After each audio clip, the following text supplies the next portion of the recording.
16ನೇ ಅಧ್ಯಾಯ 9 ಶ್ಲೋಕ ಮಾಡಿದ್ವಿ. 16ನೇ 9 ತನಕ ಮಾಡಿದ್ವಿ. 16ನೇ ಅಧ್ಯಾಯದ ಸಾರಾಂಶ ಏನಪ್ಪಾ ಅಂದ್ರೆ, 2 ರೀತಿಯ ಜನಗಳಿರ್ತಾರೆ, ದೇವತೆಗಳು ಮತ್ತು ಅಸುರರು. 9ನೇ ಅಧ್ಯಾಯದಲ್ಲಿ 3 ತರದ ಜನಗಳನ್ನ ಹೇಳಿದ್ರು: ದೇವತೆಗಳು, ಅಸುರರು ಮತ್ತು ರಾಕ್ಷಸರು. ಇದರಲ್ಲಿ ರಾಕ್ಷಸರನ್ನು ತಗೊಂಡಿಲ್ಲ, ದೇವತೆಗಳು ಮತ್ತು ಅಸುರರನ್ನ ತೆಗೆದುಕೊಂಡು ದೇವತೆಗಳಿಗೆ ಯಾವ ಯಾವ ಲಕ್ಷಣಗಳಿರುತ್ತೆ ಅಂತ ಹೇಳಿದ್ರು. ನಂತರದಲ್ಲಿ ಈಗ ಅಸುರರಿಗೆ ಯಾವ ಯಾವ ರೀತಿಯ ಲಕ್ಷಣಗಳಿವೆ ಅಂತ 9ನೇ ಶ್ಲೋಕದ ತನಕ ಹೇಳಿದ್ದು ಅದೇ ಮುಂದುವರಿಸ್ತದೆ. 8ನೇ ಶ್ಲೋಕ ಒಂದು ಹೇಳ್ಕೊಂಡು ಅಲ್ಲಿಂದ ಮುಂದಕ್ಕೆ ಹೋಗೋಣ. ಅಸತ್ಯಂ ಅಪ್ರತಿಷ್ಠಿತಂ ತೇ ಜಗತಃ ಅಹುರ್ ಅನೀಶ್ವರಂ. ಈ ಅಸುರಿ ಭಾವ ಇರುತ್ತಲ್ಲ, ಸುರಭಾವ ಮತ್ತು ಅಸುರಿ ಭಾವ, ಈ ಅಸುರಿ ಭಾವದವರಿಗೆ ಏನು ಹೇಳ್ತಾರೆ ಅಂದ್ರೆ, ಅಸತ್ಯಂ ಅಪ್ರತಿಷ್ಠಿತಂ ತೇ ಜಗತ್. ಈ ಜಗತ್ತು ಏನಿದೆ ಅದು ಅಸತ್ಯವಾದದ್ದು, ಸತ್ಯವಾದದ್ದಲ್ಲ. ಅಪ್ರತಿಷ್ಠಿತಂ, ಇದು ಯಾವುದರಲ್ಲೂ ಕೂಡ ಆಧಾರವಾಗಿ ನಿಂತಿಲ್ಲ. ಪ್ರತಿಷ್ಠೆ ಅಂದ್ರೆ ಒಂದು ಆಧಾರವಾಗಿ ನಿಂತ್ಕೊಳ್ಳೋದು. ಈ ಜಗತ್ತು ಇವಾಗ ಯಾವುದ್ರ ಮೇಲೆ ಆಧಾರವಾಗಿ ನಿಂತಿದೆ? ಭಗವಂತನನ್ನ ಆಧರಿಸಿಕೊಂಡು ಈ ಜಗತ್ತು ನಿಂತಿದೆ. ಇದು ಸ್ವತಂತ್ರವಾಗಿ ಇಲ್ಲ, ಭಗವಂತನನ್ನ ಆಧಾರವಾಗಿ ಇಟ್ಕೊಂಡು ಅದರಲ್ಲಿ ಪ್ರತಿಷ್ಠಿತವಾಗಿದೆ. ಆದ್ರೆ ಈ ಅಸುರರು ಹೇಳ್ತಾರೆ ಇದು ಅಸತ್ಯವಾದದ್ದು, ಅಪ್ರತಿಷ್ಠಿತವಾದದ್ದು, ಅನೀಶ್ವರಂ, ಒಡೆಯನಿಲ್ಲದೆ ಇರುವಂತಹದ್ದು. ಯಾರು ಹೇಳೋರಿಲ್ಲ, ಕೇಳೋರಿಲ್ಲ, ನಾವೇನ್ ಮಾಡಿದ್ರು ಅದೇ ಸರಿ. ಅಪರಸ್ಪರ ಸಂಭೂತಂ ಕಿಂ ಅನ್ಯತ್ ಕಾಮಹೇತುಕಂ. ಒಂದು ಗಂಡು ಹೆಣ್ಣಿನ ಸಂಪರ್ಕದಿಂದ ಈ ಜಗತ್ ಸೃಷ್ಟಿಯಾಗುತ್ತೆ. ಇರೋ ತನಕ ಇರ್ತಾರೆ, ಹೊಟ್ಟೋಗ್ತಾರೆ. ಈ ರೀತಿಯಲ್ಲಿ ಒಂದು ರೀತಿಯಲ್ಲಿ ಯೋಚನೆ ಮಾಡೋರೆಲ್ಲ ಅಸುರಿ ಭಾವ. ಅದು ಆ ಅಸುರಿ ಭಾವ ಬಂದಾಗ ಈ ರೀತಿಯ ಆಲೋಚನೆಗಳೆಲ್ಲ ಬರುತ್ತೆ ಅಂತ ಶ್ರೀಕೃಷ್ಣ ಹೇಳ್ತಾ ಇದ್ದಾರೆ. ಏತಾಂ ದೃಷ್ಟಿಂ ಅವಷ್ಟಭ್ಯ. ಈ ರೀತಿಯ ಯೋಚನೆಗಳನ್ನು ಮಾಡಿಕೊಂಡು ಏನಾಗುತ್ತವರು, ನಷ್ಟಾತ್ಮಾನೋ ಅಲ್ಪಬುದ್ಧಯ. ಈ ರೀತಿಯ ಅಲ್ಪಬುದ್ಧಿಯವರಾದ ಅಸುರರು ಈ ರೀತಿಯಲ್ಲಿ ಅನೀಶ್ವರ ಹಾಗೆ ಹೀಗೆ ಅಂತ ಯೋಚನೆ ಮಾಡಿಕೊಂಡು ನಷ್ಟಾತ್ಮ, ತಮ್ಮ ಆತ್ಮವನ್ನು ಕಂಡುಕೊಳ್ಳದೆ ಹಾಗೇನೆ ಈ ಒಂದು ಆಯಸ್ಸನ್ನು ಮುಗಿಸ್ಕೊಂಡ್ಬಿಡ್ತಾರೆ. ಇವಾಗ ಮನುಷ್ಯನಾಗಿ ಹುಟ್ಟಿದ ಮೇಲೆ ಮೊಟ್ಟ ಮೊದಲ ಗುರಿ ಆತ್ಮಜ್ಞಾನ ಸಂಪಾದನೆ ಮಾಡ್ಕೊಳ್ಳೋದು. ಅದು ಎಲ್ಲರಿಗೂ ಇರುವಂತಹ ಒಂದು ಗುರಿ. ಅದು ಯಾವ ದಾರಿ ಬೇಕಾದ್ರೂ ಆಗಿರ್ಬೋದು, ಭಕ್ತಿ ಮಾರ್ಗ ಆದ್ರೂ ಆಗ್ಲಿ, ಜ್ಞಾನ ಮಾರ್ಗ ಆದ್ರೂ, ಯೋಗ ಮಾರ್ಗ ಆದ್ರೂ ಆಗ್ಲಿ, ಯಾವ ಮಾರ್ಗ ಆದ್ರೂ ಆಗ್ಲಿ, ಕರ್ಮ ಮಾರ್ಗ ಆದ್ರೂ ಆಗ್ಲಿ. ಆದ್ರೆ ಈ ಅಸುರರಿಗೆ ನಷ್ಟಾತ್ಮಾನಃ, ಅವರು ಆತ್ಮಜ್ಞಾನದಿಂದ ವಂಚಿತರಾಗಿ ಹೋಗ್ತಾರೆ. ಪ್ರಭವಂತಿ ಉಗ್ರ ಕರ್ಮಾಣಃ ಕ್ಷಯಾಯ ಜಗತಃ ಅಹಿತಾಹ. ಇವ್ರೇನ್ ಮಾಡ್ತಾರೆ, ಜಗತ್ತಿಗೆ ಅಹಿತವನ್ನ ಮಾಡಿಕೊಂಡು ಎಲ್ಲರಿಗೂ ಹಿಂಸೆ ಕೊಡೋದು, ನೋವು ಕೊಡೋದು, ಸಂಕಟ ಕೊಡೋದು, ಹೀಗೆ ಮಾಡಿಕೊಂಡು ಜಗತ್ತಿನ ಕ್ಷಯಕ್ಕೆ ಕಾರಣರಾಗ್ತಾರೆ. ಇವರು ಉಗ್ರ ಕರ್ಮಿಗಳು. ಅಂದ್ರೆ ಯಾವ ಕರ್ಮದಿಂದ ಮನಸ್ಸಿಗೆ ಸಂಕಟ, ನೋವು, ಭಯ ಉಂಟಾಗುತ್ತೋ ಅದು ಉಗ್ರ ಕರ್ಮಗಳು. ಆದ್ರಿಂದ ಅಂತಹ ಉಗ್ರ ಕರ್ಮಗಳನ್ನ ಮಾಡಿಕೊಂಡು ಇವರು ಜಗತ್ತಿನ ನಾಶಕ್ಕೆ ಕಾರಣ ಆಗ್ತಾರೆ ಅಂತ 9ನೇ ಶ್ಲೋಕದ ತನಕ ಹೇಳಿದ್ವಿ. ಈಗ ಅದೇ ಅಸುರರ ಒಂದು ಭಾವವನ್ನು ಮುಂದುವರಿಸ್ಕೊಂಡು ಹೋಗ್ತಾ ಇದ್ದಾರೆ. ಕಾಮಂ ಆಶ್ರಿತ್ಯ ದುಷ್ಪೂರಂ. ದುಷ್ಪೂರಂ ಅಂದ್ರೆ ಅದನ್ನ ಪೂರೈಸಕ್ಕೆ ಆಗಲ್ಲ. ದುಷ್ಪೂರಂ ಕಾಮಂ. ಕಾಮನ್ ಯಾರಾದ್ರೂ ಇವಾಗ ನಮ್ಮ ಆಸೆಗಳನ್ನ ಪೂರೈಸ್ಕೊಳಕ್ಕಾಗತ್ತಾ? ಖಂಡಿತವಾಗಿಯೂ ಆಗಲ್ಲ. ಒಂದಾದ್ಮೇಲೆ ಒಂದು ಬರ್ತಾನೆ ಇರುತ್ತೆ. ಕಾಮಂ ಆಶ್ರಿತ್ಯ ದುಷ್ಪೂರಂ. ಪೂರೈಸಲೇ ಆಗದ ಕಾಮವನ್ನು ಆಶ್ರಯಿಸಿಕೊಂಡು ದಂಭ ಮಾನ ಮದಾನ್ವಿತಾಹ. ದಂಭ, ಮಾನ, ಮದ ಇವುಗಳಿಂದ ಕೂಡಿಕೊಂಡು ಮೋಹಾತ್ ಗೃಹೀತ್ವ ಅಸದ್ಗ್ರಹಾನ್. ಮೋಹದಿಂದ ಕೂಡಿದವರಾಗಿ, ಮೋಹ ಅಂದ್ರೆ ಈ ಶರೀರವು ನಾನು, ಈ ಸಂಸಾರ ನಾನು, ಈ ಆಸ್ತಿ ಪಾಸ್ತಿ ನಂದು, ಈ ರೀತಿಯಲ್ಲಿ ಮೋಹದಿಂದ ಕೂಡಿಗಳಾಗಿ ಅಸದ್ಗ್ರಹಾನ್ ಸದ್ಗ್ರಹಾನ್ ಸದ್ಗ್ರಹಾನ್ ಅಂದ್ರೆ ಒಳ್ಳೆಯ ಆಲೋಚನೆಗಳು, ಅಸದ್ಗ್ರಹಾನ್ ಅಂದ್ರೆ ಕೆಟ್ಟ ಆಲೋಚನೆಗಳಿಂದ ಕೂಡಿ ಪ್ರವರ್ತಂತೆ ಅಶುಚಿವ್ರತಾಹ. ಅಶುಚಿಯಾಗಿ ಇವರು ನಡ್ಕೋತಾರೆ ಈ ಸಮಾಜ. ಅವರೇ ಅಸುರರು. ಬಹುಶಃ ಇವೆಲ್ಲ ನಾವು ಕೇಳ್ತಾ ಕೇಳ್ತಾ ಕೇಳ್ತಾ ನಮ್ಮ ಮುಂದೆ ಯಾವ್ಯಾವ್ದೋ ಜನಗಳು ಜ್ಞಾಪಕ ಬರ್ತಾ ಇರ್ತಾರೆ. ಓಹೋ, ಇವರೇ, ಈ ಜಗತ್ ಹೀಗಿದೆ, ಭಗವಂತನ ಹೇಳ್ತಾ ಇರೋದು ಇದೆ ಅಂತ ನಮ್ಮ ಮನಸ್ಸು ಮುಂದೆ ಬರ್ತಾ ಇರುತ್ತೆ. ಮೋಹಾತ್ ಗೃಹೀತ್ವಾ ಅಸದ್ಗ್ರಹಾನ್ ಪ್ರವರ್ತಂತೆ ಅಶುಚಿ ವ್ರತಾಹ. ಅಶುಚಿ ಅಂದ್ರೆ ದೇಹದಿಂದಾಗಲಿ ಮನಸ್ಸಿನಿಂದಾಗಲಿ ಶುಚಿ ಇಲ್ಲದೆ ಇರೋದು.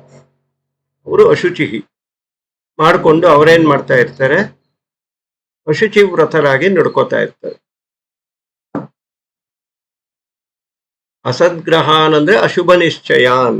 ಅಸದ್ಗ್ರಹಾನ್ ಅಂದ್ರೆ ಅಶುಭ ನಿಶ್ಚಯಗಳು, ಅಂದ್ರೆ ಒಬ್ರಿಗೆ ತೊಂದರೆ ಕೊಡ್ಬೇಕು, ಹಿಂಸೆ ಕೊಡ್ಬೇಕು ಅಂತ ನಿಶ್ಚಯ ಮಾಡೋದೇ ಅಶುಭ ನಿಶ್ಚಯಾನ್, ಅಸದ್ಗ್ರಹಾನ್ ಅಂತ ಅರ್ಥ. ಚಿಂತಾಂ ಅಪರಿಮೇಯಾಂ ಚ ಪ್ರಲಯಾಂತಾಂ ಉಪಾಶ್ರಿತಾಹ.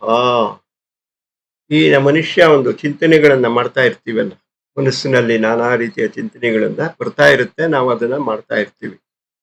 ಇವು ಹೇಗಿರುತ್ತಪ್ಪ ಅಂದ್ರೆ ಅಪರಿಮೇಯಾಂಚ ಪ್ರಲಯಾಂತಾಂ. ಈ ಒಂದು ಜಗತ್ತು ಪ್ರಳಯವಾಗೋ ತನಕ ಚಿಂತೆ ಹೋಗೋದೇ ಇಲ್ಲ. ಇವಾಗ ನಾನು ನಿಶ್ಚಿಂತವಾಗಿದ್ದೀನಪ್ಪ, ಇವತ್ತು ಯಾವ ಚಿಂತೆನೂ ಇಲ್ಲ ಅಂತ ಹೇಳುವಾಗೇ ಇಲ್ಲ. ಆ ಚಿಂತೆಗಳು ಯಾವಾಗ ಹೋಗುತ್ತೆ? ಪ್ರಳಯವಾದಾಗ ಮಾತ್ರ ಹೋಗುತ್ತೆ. ಯಾವ ಪ್ರಳಯ ಆದ್ರೂ ಆಗ್ಬೋದು, ಭಗವಂತನ ಪ್ರಳಯ, ಈ ಜಗತ್ತಿನ ಪ್ರಳಯ ಆದ್ರೂ ಸರಿ, ಈ ಶರೀರದ ಪ್ರಳಯ ಆದ್ರೂ ಸರಿ. ಶರೀರವನ್ನು ಬಿಟ್ಟ ಮೇಲೆ ಸದ್ಯಕ್ಕೆ ಚಿಂತೆ ನಿಂತೋಗುತ್ತೆ. ಇಲ್ಲ ಜಗತ್ತು ಪ್ರಳಯ ಆದ್ರೆ ಎಲ್ಲಾರ ಚಿಂತೆನೂ ನಿಂತೋಗುತ್ತೆ. ಆಮೇಲೆ ಅಪರಿಮೇಯ, ಅದಕ್ಕೆ ಕೊನೆ ಪರಿಮಿತಿಯೇ ಇಲ್ಲ. ಈಗ ಒಂದು 20 ಅಡಿ ಆಗ್ಲಾ, 30 ಅಡಿ ಆಗ್ಲಾ, 100 kg 20 kg ಅಂತ ನಾವೇನು ಆಸೆನ ಅಳಿಯಕ್ಕಾಗಲ್ಲ. ಯಾಕೆಂದ್ರೆ ಇಟ್ ಈಸ್ ಅಪರಿಮೇಯಂ, ಅದಕ್ಕೆ ಪರಿಮಿತಿಯೇ ಇಲ್ಲ. ಇದು ಪ್ರಳಯದಲ್ಲಿ ಮಾತ್ರ ಕೊನೆಯಾಗುವಂಥದ್ದು. ಅಂತಹ ಒಂದು ಚಿಂತೆಯನ್ನ ಆಶ್ರಯಿಸಿ ಕಾಮೋಪಭೋಗ ಪರಮ ಏತಾವತ್ ಇತಿ ಇಷ್ಟಿತಾಹ. ಮನುಷ್ಯ ಕಾಮನೆಗಳಿರ್ಬೇಕು, ಆಸೆಗಳಿರ್ಬೇಕು. ಆ ಆಸೆಗಳನ್ನ ಪೂರೈಸ್ಕೊಳ್ಳೋದಕ್ಕೆ ಧರ್ಮವೋ ಅಧರ್ಮವೋ ಏನೋ ಒಂದು ಮಾಡಿ ಆ ಆಸೆಯನ್ನ ಪೂರೈಸ್ಕೋಬೇಕು. ಇಷ್ಟೇ ಅವರ ನಿಶ್ಚಯ, ಇಷ್ಟೇ, ಇದೇ ಜೀವನ. ಕಾಮೋಪಭೋಗ ಪರಮ ಏತಾವತ್ ಇತಿ ನಿಶ್ಚಿತ. ಈ ಅಸುರರು ಒಂದು ನಿಶ್ಚಯ ಮಾಡ್ಕೊಂಡ್ಬಿಟ್ಟಿರ್ತಾರೆ, ಜೀವನ ಅಂದ್ರೆ ಇಷ್ಟೇ.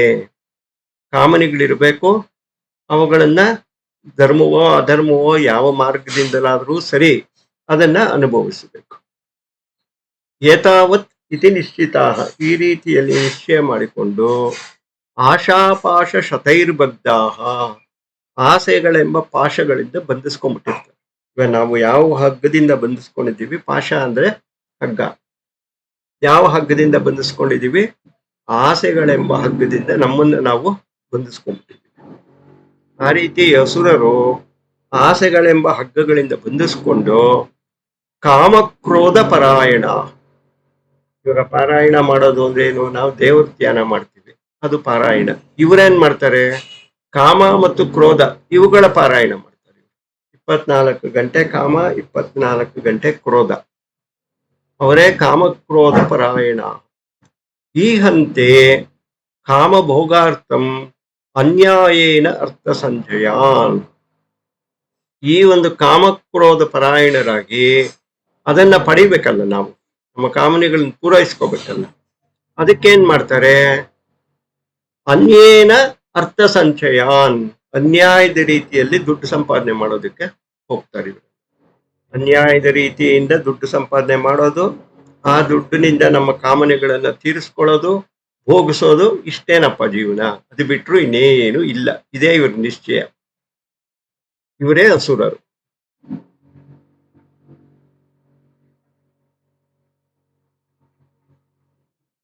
ಇದಂ ಆದ್ಯ ಮಯಾ ಲಬ್ಧಮಿದಂ ಪ್ರಾಪ್ಯೇ ಮನೋರಥಂ ಇದಮಸ್ತಿ ಇದಂ ಅಪಿ ಮೇ ಭವಿಷ್ಯತಿ ಪುನರ್ಧನಂ.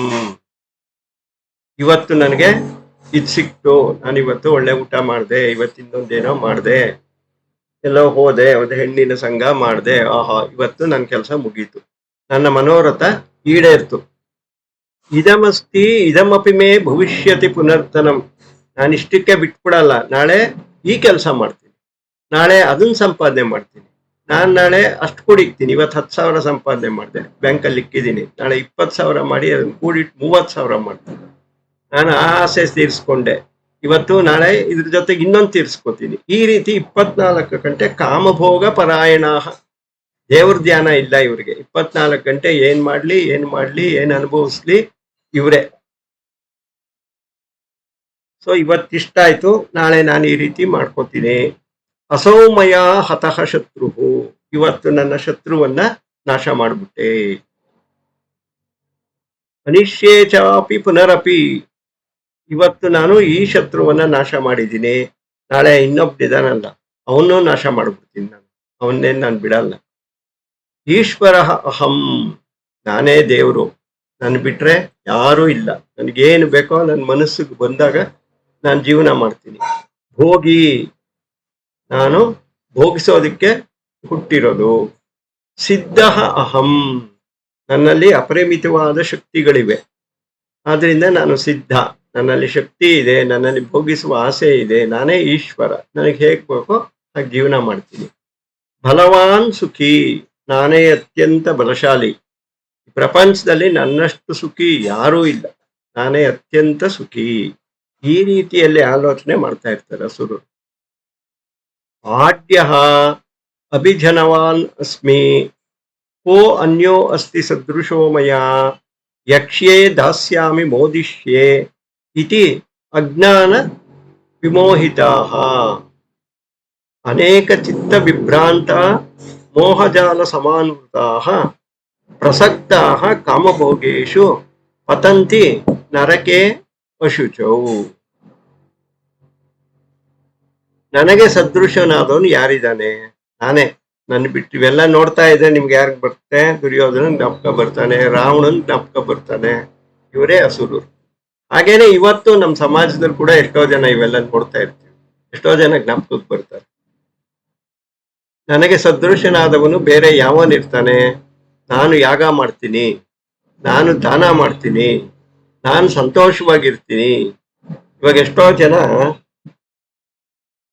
ದೇವಸ್ಥಾನಗಳಲ್ಲಿ ಬೇಕಾದಷ್ಟು ದಾನ ಧರ್ಮಗಳನ್ನ ಮಾಡ್ತಾ ಇರ್ತಾರೆ. ಆಮೇಲೆ ಯಾವ್ಯಾವ್ದೋ ಕಲ್ಯಾಣೋತ್ಸವಗಳು, ಅನೇಕ ರೀತಿಯಲ್ಲಿ ಕೋಟ್ಯಾಂತರ ರೂಪಾಯಿ ಖರ್ಚು ಮಾಡಿ ಮಾಡ್ತಾ ಇರ್ತಾರೆ. ಅವರೆಲ್ಲ ಏನು ದೈವ ಭಕ್ತಿಯಿಂದ ಮಾಡ್ತಾ ಇರಲ್ಲ, ಅದೆಲ್ಲ ಅಸುರಿ ಭಾವ. ನೋಡಯ್ಯ ಹೇಗ್ ಮಾಡ್ದೆ, ನಾನು 1,00,000 ಜನನ್ ಸೇರಿಸಿ ಊಟ ಹಾಕ್ದೆ, ಯಜ್ಞ ಯಾಗಾದಿಗಳು ಮಾಡ್ದೆ, ದಾನ ಮಾಡ್ದೆ, ಮಾಡಿದ್ದಾರೆ, ಇಲ್ಲ ಅಂತಿಲ್ಲ. ಆದರೆ ಅವರ ಭಾವನೆ ಅಸುರಿ ಭಾವ. ನನಗೆ ಸದೃಶನಾದವನು ಯಾರಿದ್ದಾನೆ? ನಾನ್ ನೋಡು ಮನಸ್ಸು ಮಾಡಿದ್ನ 1000 ಜನ ಬ್ರಾಹ್ಮಣರು ಕರ್ಸಿ 1,00,000 ಜನಕ್ಕೆ ಊಟ ಹಾಕಿಸ್ತೀನಿ, ಚಿನ್ನ ದಾನ ಮಾಡ್ತೀನಿ, ನಾನ್ ದಾನ ಮಾಡ್ತೀನಿ, ನಾನ್ ಸಂತೋಷವಾಗಿರ್ತೀನಿ, ನಾನು ಬಿಟ್ರೆ ಯಾರೂ ಇಲ್ಲ. ಈ ರೀತಿ ಯೋಚನೆ ಮಾಡೋರೆಲ್ಲ ಅಸುರಿ ಭಾವ. ಇದಕ್ಕೆ ಕಾರಣ ಅಜ್ಞಾನ. ಅಂದ್ರೆ ಈ ಜಗತ್ತು ನಡೀತಾ ಇರೋದು ಭಗವಂತನಿಂದ ಅನ್ನೋದು ಜ್ಞಾನ. ಈ ಜಗತ್ತು ನಡೀತಾ ಇರೋದು ನನ್ನಿಂದಲೇ ಅಂತ ತಿಳ್ಕೊಳ್ಳೋದು ಅಜ್ಞಾನ. ಅಜ್ಞಾನ ಮೋಹಿತರಾಗಿ, ಅನೇಕ ಚಿತ್ತ ವಿಭ್ರಾಂತರಾಗಿ, ಮೋಹಜಾಲ ಸಮಾವೃತಗಳಾಗಿ ಈ ಕಾಮ ಮತ್ತು ಭೋಗಗಳಲ್ಲಿ ಪ್ರಸಕ್ತರಾಗಿರೋದು ಅಂದ್ರೆ ಇದೇ. ಬೆಳಗ್ಗಿನಿಂದ ರಾತ್ರಿ ತನಕ ಇವರಿಗೆ ಕಾಮಭೋಗಗಳಲ್ಲಿ ಅನುಭವಿಸ್ತಾ ಇರೋದೆ. ಇಂಥವ್ರು ಏನ್ ಮಾಡ್ತಾರೆ? ಅಶುಚಿಯಾದ ನರಕದಲ್ಲಿ ಬಿಡುವರು. ಅಶುಚಿಯಾದ ನರಕದಲ್ಲಿ ಬಿಡುವರು ಅಂದ್ರೆ ಮುಂದಿನ ಜನ್ಮ ಇದಕ್ಕಿಂತ ಕೆಟ್ಟದಾಗಿರುತ್ತೆ. ಇನ್ನೂ ಅಸುರಿ ಭಾವ ಜಾಸ್ತಿ ಆಗುತ್ತೆ ಹೊರತು ದೈವಿ ಗುಣಗಳವರಲ್ಲಿ ಬರಲ್ಲ.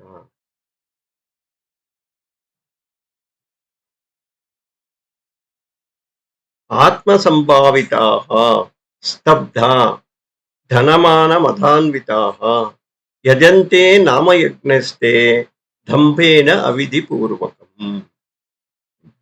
ಈ ಆತ್ಮ ಸಂಭಾವಿತಾ ಅಂದ್ರೆ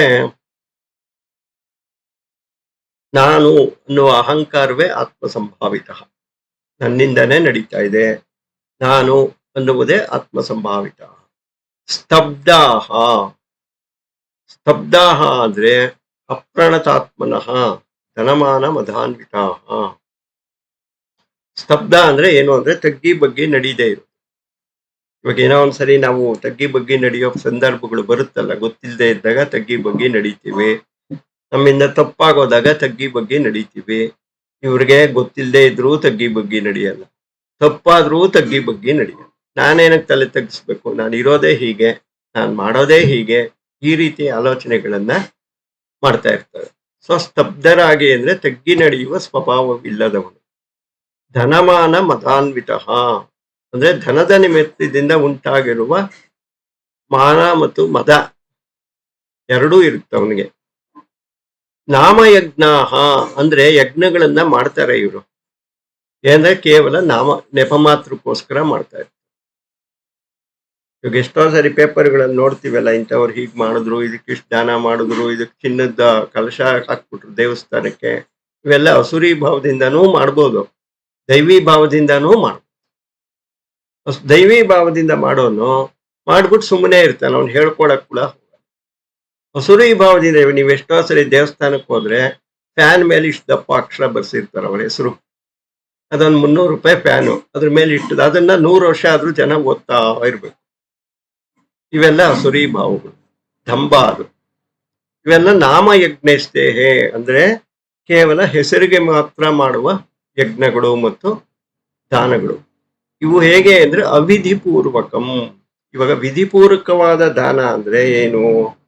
ನಾವು ದಾನ ಮಾಡುವಾಗ ನಮ್ಮಮ್ಮ ಇದು ನನ್ನದಲ್ಲ, ಇದು ನನ್ನದಲ್ಲ ಅಂತ ಕೊಡೋದು ವಿಧಿಪೂರ್ವಕವಾದ ದಾನ. ದಂಭೇನ ಅವಿಧಿಪೂರ್ವಕಂ, ದಂಭದಿಂದಲೂ ಅವಿಧಿಪೂರ್ವಕವಾಗಿಯೂ ಮಾಡುವ ದಾನ ಅಂದ್ರೆ ನಾನು ಕೊಟ್ಟೆ, ನಾನು ಮಾಡಿದೆ, ನೋಡಿ ನಾನು ಕೊಟ್ಟಿದ್ದಕ್ಕೆ ಅದು ಇದೆ, ಇವತ್ತಿಲ್ಲೇ ಇದ್ದಿದ್ರೆ ಕೇಳೋರೇ ಇರ್ತಾ ಇರ್ಲಿಲ್ಲ, ಈ ರೀತಿ ಹೇಳ್ಕೊಂಡು ಮಾಡೋದು ಅವಿಧಿಪೂರ್ವ. ಈ ರೀತಿಯಲ್ಲಿ ಅಸುರ ಗುಣಗಳನ್ನ ಶ್ರೀಕೃಷ್ಣ ಹೇಳ್ಕೊಂಡು ಬರ್ತಾ ಇದ್ದಾನೆ. ಈಗ ಪ್ರಶ್ನೋತ್ತರಗಳಿದ್ರೆ ತಗೊಳ್ಳಿ.